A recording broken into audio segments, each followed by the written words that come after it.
Aloha, welcome back to Ukulele Corner, the YouTube page here. And with this lesson, I'd like to present you another technical tip. And this is one I swear by. Do you find often when you're playing that you'll be going along very smoothly in a piece and then certain things, fingerings often with the left hand will trip you up and it'll break the flow. It's typically moving from one chord or one series of notes to another. You need a little extra time to get to the next part and it breaks the rhythm and there's a break in the flow of the piece. I have a technical tip for you that will really smooth things out. I swear by this and use it all the time.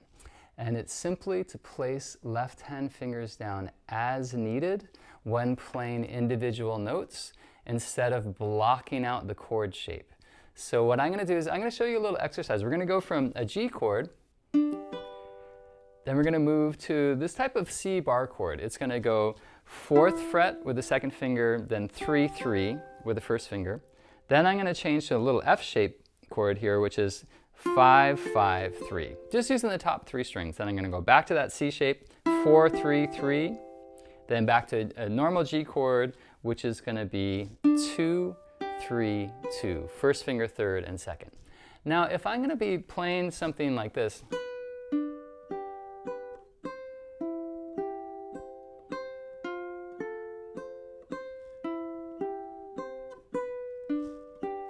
what I do is place the fingers down in succession as I arpeggiate here. So I'm not playing chords here, even though we hear these chord shapes, and it would be possible to block out the chords and move, to help get the flow together and to get the coordination really is training the left hand to move one finger while other fingers move down, place them as needed, and knowing naturally how to do this will take some time, and it becomes subconscious and intuitive over time, where your fingers just know if there's a certain sort of pattern. I'm playing the high string, 3rd, 2nd, and high. We'll try to actually mix this arpeggio up in some different ways, and you'll see that you actually might change the order of placement depending on the order of the notes and what strings they fall on. But if we do this, basically I'm playing the high string, 3rd string, 2nd, high string.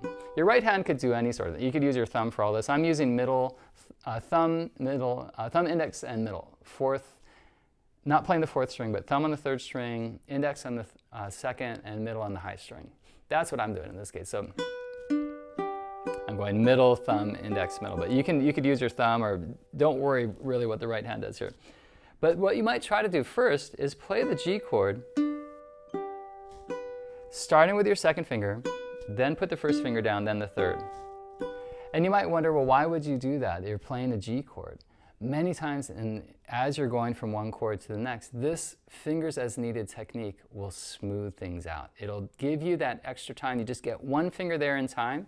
That extra split second that you have to place the other fingers will be the difference between keeping the flow of the song going or having a break in the sound. So I really highly encourage you to try this.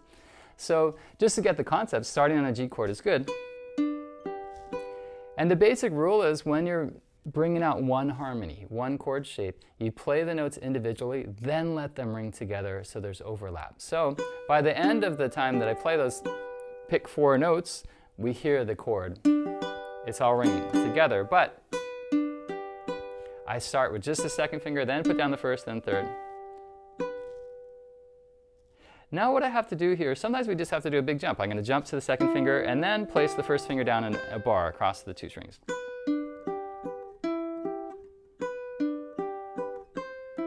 I'm going to go to my 1st finger, doing the same picking pattern, then put the 2nd finger down, then play the high string, and I'm going to go to that F shape, putting the 3rd finger, then the pinky down, then take those off, 2nd finger down, then I have the time to move the 2nd finger back to the G.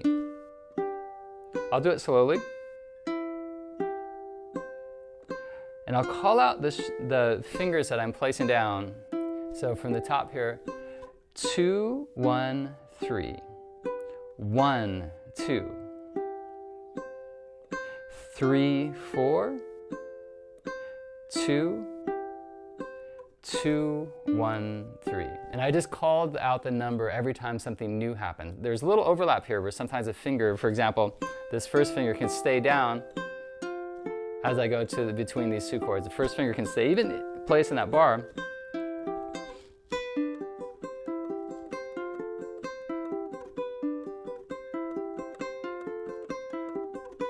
So you're really jumping around a lot. It'd be difficult to do that if you have to block out the full chord before you play every note.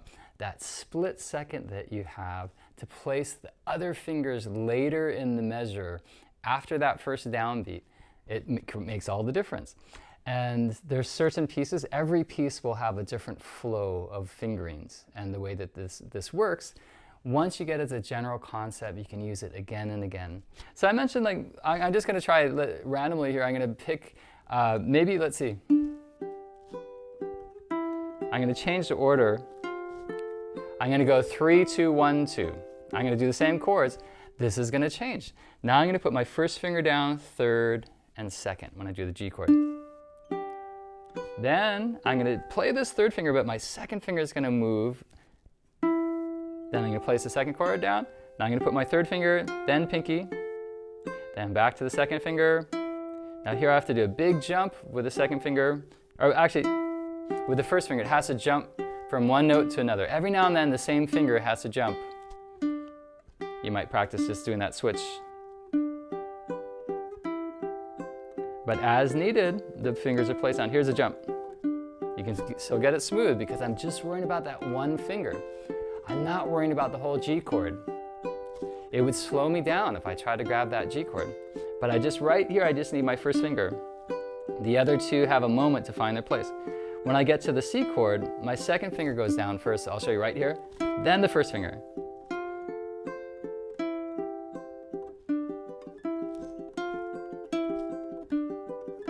Smooth. Fingers as needed with the left hand. It's a lifesaver. So I hope you enjoyed that technique tip. Let me know how it goes for you if you have other thoughts, and please subscribe to the Ukulele Corner YouTube page. See you soon.